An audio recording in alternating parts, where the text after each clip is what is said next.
எனதருமை Mars media நேயர்களே, உங்கள் எல்லாருக்கும் ஜோதிட குருஜியின் இனிய வணக்கங்கள். எல்லாருக்கும் எல்லா நலமும் வளமும் கண்டிப்பாக கிடைக்கணும், பிரச்சனைகள் குறையணும் அப்படின்னு சொல்லிட்டு இந்த பதிவு நான் ஆரம்பிக்கிறேன்.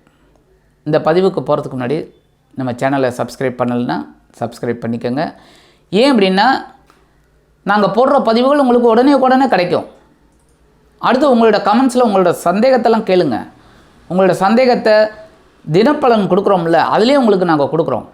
பதிவை நீங்கள் கமெண்ட்ஸ் கொடுங்க, உங்கள் கேள்விக்குண்டான பதிலை நான் உங்களுக்கு தினப்பலனில் கொடுத்துட்றேன். நீங்கள் டெய்லி தினப்பலன் பார்க்கும்போதே உங்களோட சந்தேகத்துக்கு உண்டான விட உங்களுக்கு கிடச்சிரும். லைக் பண்ணுங்கள் இந்த பதிவை பார்த்துட்டு, அது எங்களுக்கு ரொம்ப ஒரு ஹெல்ப்ஃபுல்லாக இருக்கும், உத்வேகத்தை கொடுக்கும். அந்த வகையில் இந்த பதிவில் நம்ம என்ன பார்க்க போகிறோம் அப்படின்னா, சுக்கிர பகவானின் பேச்சு. இந்த சுக்கிர பகவான் அப்படின்னாலே நமக்கு ஒரு சந்தோஷம் கிடைக்கும். ஏன்னா சந்தோஷக்காரகனே அவர் தான். இந்த உலகம் எங்கின்றிருக்குன்னு காரணமே சுக்கிர பகவான் தான். ஒரு சில விஷயங்களை உங்களுக்கு சில தெளிவாக நான் உங்களுக்கு சொல்லலான்னு இருக்கேன். அது ஒரு தனியாக ஒரு பதிவு போடுறேன். ஒவ்வொரு கிரகங்களுக்கும் ஒவ்வொரு கதிர்வீச்சுக்கள் உண்டுன்னு தெரியும். ஆனால் அந்த கதிர்வீச்சுக்கள் நம்மளை எப்படி வந்து அடையிறதுங்கிறத பற்றி உங்களுக்கு தனியாக சொல்கிறேன். ஆக இந்த சுக்கிர பகவான் நமக்கு சந்தோஷத்தை கொடுக்குறவர். 1000 பிரச்சனைகள் நமக்கு இருக்கும், அதெல்லாம் மாற்றுறவர் இவர் தான். கொஞ்ச நேரம் அப்படி சந்தோஷம். அதாவது ஒருத்தன் பெரிய கஷ்டத்தில் இருக்கான், ஒரு மரக்கிளையில் தொங்கின்னு இருக்கான், கீழே பாம்பு இருக்குது, அங்கே புலி இருக்குது, ஏகப்பட்ட குழப்பத்தில் இருக்கான். அப்போ ஏதோ ஒரு இதில் மேலேருந்து ஒரே ஒரு சொட்டு தேன் அவனோட நாக்கில் விழருது. அந்த ஒரு க்ஷணம் அவன் சந்தோஷப்படுறான். ஆகான்னு இவ்வளோ பிரச்சனைகள் இருக்குது. அந்த கிளையை விட்டுட்டான் அப்படின்னா கீழே விழுந்து பாம்புக்கு இரையாகணும், சரி இந்த பக்கம் வந்தால் புலிக்கு இரையாகணும், இவ்வளோ கஷ்டங்கள் இருக்குது. ஆனால் அந்த ஒரு துளி தேன் அவனுக்கு சந்தோஷம். அந்த துளி தேன் தான் சுக்கிர பகவான். அதுக்கப்புறம் அவன் மீண்டு வர்றது அடுத்தது, அது பகவானோட கையில் இருக்குது. ஆக இந்த சுக்கிர பகவான் 19/1/2024 12/2/2024 வரைக்கும் தனுசு ராசியில் 25 நாள் சஞ்சாரம் பண்ண போகிறார். ஏன்னா சூரிய பகவானுக்கு மிக அருகில் இருக்கக்கூடிய கோள் சந்திரன், நிலா. அடுத்தது பக்கத்தில் இருக்கிறது புதன். டக்குன்னு ஒரு 15 நாள் 20 நாள் டக்குன்னு மாறின்னு இருப்பார். சில சமயம் அஸ்தங்கம் ஆகிடுவார். ஏன்னா சூரியனோட ஒளியை வாங்கிட்டு அஸ்தங்கம் ஆகிடுவார். அடுத்தபடியாக சுக்கிர பகவான். இந்த சுக்கிர பகவான் நமக்கு அற்புதமான ஒரு பலன்களை கொடுத்துட்டே இருப்பார். அவர் தான் மாதம் வர்றவர், மாறிகிட்டே இருக்கிறவர். அந்த வகையில் இந்த சுக்கிர பகவான் 25 நாட்கள் தனுசு ராசியில் இருந்துட்டு நம்மளுக்கெல்லாம் என்னென்ன பலாபலன்களை ஒவ்வொரு ராசிக்கும் கொடுக்க போகிறாருங்கிறத பற்றி நம்ம இப்போ தெளிவாக பார்ப்போம். பதிவுக்கு போகலாமா? எனதருமை ரிஷபராசி நேயர்களே, இந்த பதிவில் நம்ம என்ன பார்க்க போகிறோம்னா, சுக்கிர பகவானின் அற்புதமான பேச்சு. இந்த 25 நாள் உங்களுக்கு என்ன பலன்களை கொடுக்க போகிறாருன்னு பார்த்தீங்கன்னா, சொல்லும்போது எனக்கே சந்தோஷமாக இருக்குது. அப்படி இருக்கும்போது கேட்குற உங்களுக்கு எவ்வளோ சந்தோஷமாக இருக்கும். ஏன்னா வாழ்க்கையில் கஷ்டங்கள் வரலாம். கஷ்டமே வாழ்க்கையில் இருந்ததுன்னா அப்படி தான் நீங்கள் உருட்டி வந்துக்கிட்டு இருக்கீங்க. கஷ்டமான வாழ்க்கையிலேருந்து வெளியில் வந்துக்கிட்டு இருக்கீங்க. கொஞ்சம் கொஞ்சமாக வெளிச்சம் உங்கள் வாழ்க்கையில் கிடச்சிக்கிட்டு இருக்கு. இந்த கலத்திரக்காரகன், பொழுதுபோக்குக்காரகன் சுக்கிர பகவான் உங்களுக்கு யாருன்னு பார்த்தீங்கன்னா அற்புதமாக ராசிநாதன். அடுத்தபடியாக பகைருண ரோகாதிபதி. இந்த பகைருண ரோகாதிபதி ராசிநாதன் அப்படிங்கும்போது நீங்கள் என்ன பண்ணணும் தெரியுமா? உங்களோட முயற்சிகளை வெற்றி அடைகிறதுக்கு வாய்ப்புகளை நீங்கள் ஏற்படுத்திக்கணும். உத்தியோகத்தில் இருக்கிறவாள்லாம் அந்த உத்தியோகத்திலே சிரத்தையாக இருங்கோ, கண்டிப்பாக ஒரு உயர்வுகள் கிடைக்கும். அதே தொழில் வியாபாரத்தில் இருக்கிறவங்க சிரத்தையாக இருங்கோ, அந்த தொழில் வியாபாரம் சிறப்பாக இருக்கும். கடுமையாக போராடுங்கோ. ஏன்னா உங்களுக்கு ராசிநாதன் சுக்கிர பகவானை அமைஞ்சது ரொம்ப விசேஷம். என்ன அப்படின்னா, நீங்கள் சந்தோஷமாக இருக்கணும் அப்படின்னு தான் நீங்கள் நினைக்கிறீங்க. யார் எப்படி இருந்தாலும் சரி, நான் சந்தோஷமாக இருக்கணும்யா அப்படின்னு முதல்ல நினைப்பீங்க. அடுத்தபடியாக எல்லாரும் சந்தோஷமாக இருக்கணும் அப்படின்னு நினைப்பீங்க. கரெக்டாக? ஒரு கோவிலுக்கு போனீங்கன்னா கூட நீங்கள் வேண்டிக்கிறதே பார்த்தீங்கன்னா எல்லாரும் நல்லா இருக்கணும் அப்படின்னு நினைக்கிற ஒரு பரந்த மனது உங்களுக்கு. அந்த வகையில் இந்த ரிஷபராசிக்காரர்களுக்கு என்ன இந்த சுக்கிர பகவான் கொடுக்க போகிறாருன்னா, இதுவரைக்கும் கலத்திரஸ்தானமாக 7ஆம் இடத்துல இருந்துக்கிட்டு குடும்பத்தில் கொஞ்சம் குழப்பத்தை கொடுத்தாரா, கணவன் மனைவிக்கிடையே நண்பர்களுக்கிடையே கொஞ்சம் அப்படி இப்படி ஒரு வாக்குவாதத்தை கொடுத்தாரா இல்லையா? கொடுத்தார். நீங்களும் சமாளிச்சிட்டிங்க. ஏன்னா ரிஷபராசி காலை சாதாரணமாக முட்டாது.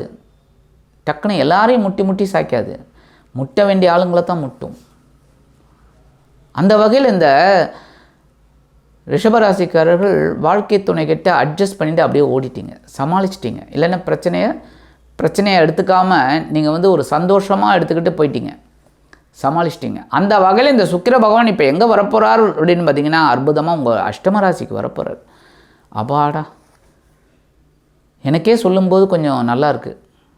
என்ன அப்படின்னா அஷ்டமராசியில் மறைகிறார், 6, 8, 12 மறைவு. ஆனால் இந்த சுக்கிர பகவான் மறைஞ்சால் ரொம்ப விசேஷம், சூப்பர். நிறைய நல்லது பண்ணுவார், மனசில் சந்தோஷத்தை கொடுப்பார். சாதாரணமாக சந்தோஷமான ஆளுங்க நீங்கள், இன்னும் சந்தோஷத்தை கொடுப்பார். எப்படி? உத்தியோகத்தில் உயர்வுகளை கொடுப்பார். புதுசாக வேலை தேடுகிற குழந்தைகளுக்கெல்லாம் வேலை வாய்ப்பு கிடைக்கும். வேலை வாய்ப்புனாலே அவங்களுக்கு ஒரு வேலை கிடைச்சோடனே சந்தோஷம் வந்துடும். அப்பா வண்டி எடுத்து வச்சுட்டியா, அம்மா சாப்பாடு கட்டிட்டியா, அடி தூள். வேலைக்கு போகிற குழந்தைகள்லாம், அதுமாதிரி படிக்கிற குழந்தைகளுக்கெல்லாம் படிப்பு நன்னா வரும். உத்தியோகத்தில் இருக்கிறவர்களுக்கெல்லாம் உத்தியோக உயர்வு கண்டிப்பாக கிடைக்கும். இந்த பதவி உயர்வு, சம்பள உயர்வுலாம் ஆட்டோமேட்டிக்காக கிடைக்கும். தொழில் வியாபாரம் என்ன லாபம் வருதுன்னு பாருங்க, மனசில் சந்தோஷம் இருக்கிற அளவுக்கு லாபம் வரும். அடுத்தபடியாக சுபகாரிய நிகழ்ச்சிகள் நடைபெறும், எழுதி வச்சுக்கோங்க. வீட்டில் சுபகாரிய நிகழ்ச்சிகள் நடைபெறும். அதுமாரி திருமணமாகாத குழந்தைகளுக்கு கண்டிப்பாக திருமண யோகம் உண்டாகும். புத்திரபாக்கியம் இல்லாத குழந்தைகளுக்கு புத்திரபாக்கியம் கிடைக்கும். ஏன்னா இந்த கலத்திரக்காரகன் இந்த குரு பகவான், அசுரகுரு சுக்கராச்சாரியார் சுக்கிர பகவான், தேவகுரு குரு பகவான் பிரகஸ்பதிங்கிறது வியாழன், 2 பேரும் பார்த்திங்கன்னா பகை கிரகம்னு நம்ம சொல்கிறோம். ஆனால் அவா 2 பேரும் நண்பர்கள் தான். ஏன்னா நவகிரகங்களில் 9 உண்டு. அப்படி இருக்கும்போது இந்த அசுரகுரு சுக்கிரன், தேவகுரு வியாழன். தேவகுரு புத்திரக்காரகன், இவர் கலத்திரக்காரகன். மனைவியை ஏற்படுத்தி கொடுக்குறவரும் இவர் தான், குழந்தை பாக்கியம் கொடுக்குறவர் தேவகுரு. ஆக இந்த சுக்கிர பகவான் அஷ்டமராசியில் கணவன் மனைவிக்கிட்டே இருந்து வந்த கருத்து மோதல்களை உடைப்பார். அந்யோன்யம் அதிகரிக்கும். குடும்பத்தில் சந்தோஷம் தாண்டவமாடும். குழந்தைகள்லாம் ரொம்ப சந்தோஷமாக இருப்பார். நல்ல ஒரு சந்தோஷம் இருக்கும் குழந்தைகளுக்கு. படிக்கிற குழந்தைகளுக்கெல்லாம் படிப்பு நன்னா வரும். அதேமாரி விலை உயர்ந்த பொருட்களை வாங்கக்கூடிய ஒரு வாய்ப்புகள் உங்களுக்கு கண்டிப்பாக இந்த நேரத்தில் கிடைக்கும். குரு பகவான் விரயஸ்தானத்தில் இருக்கார். இந்த ராகு பகவான் லாபஸ்தானத்தில் இருக்கார். அற்புதம். மனசில் ஒரு தைரியம் இருக்கா இல்லையா பார்த்தீங்களா? ரொம்ப நாளுக்கு முன்னாடியெல்லாம் கொஞ்சம் அப்படியே சோர்ந்து போயிருந்தீங்க, என்னடா பண்ண போகிறோன்னு. ஆனால் இப்போ கொஞ்சம் தைரியம் இருக்குது, வீரியம் இருக்குது.